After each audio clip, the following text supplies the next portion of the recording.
Mas pinaigting po ng Department of Trade and Industry, DTI Pangasinan po ang pagsusulong ng inobasyon at pagpapalawak ng oportunidad sa kabuhayan matapos pong lumahok sa 5 araw na pagsasanay hinggil sa paggamit ng mga byproducts ng niyog para po sa kalusugan at pagnenegosyo.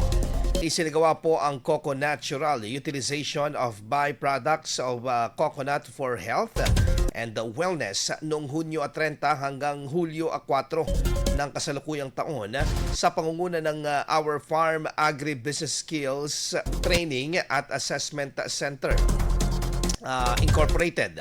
Diniluhan po ng mga kalahok mula po sa iba't ibang sektor ang pagsasanay at tinalakay ang mga ito ng iba't ibang gamit ng mga byproducts ng nyog, kabilang ang benepisyong pangkalusugan, panggamot at pangkabuhayan.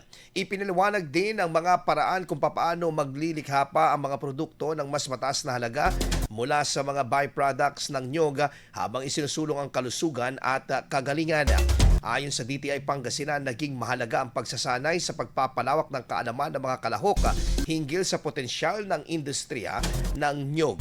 Naniniwala naman ang ahensya na ang mga natamong kaalaman at kaugnayan mula sa programa ay makatutulong sa pagpapatuloy ng pagpapalakas ng micro, small and medium enterprises, pagpapaunlad ng lokal na industriya ng nyog at paglikha ng maraming oportunidad para sa mga magsasaka at negosyante sa lalawigan.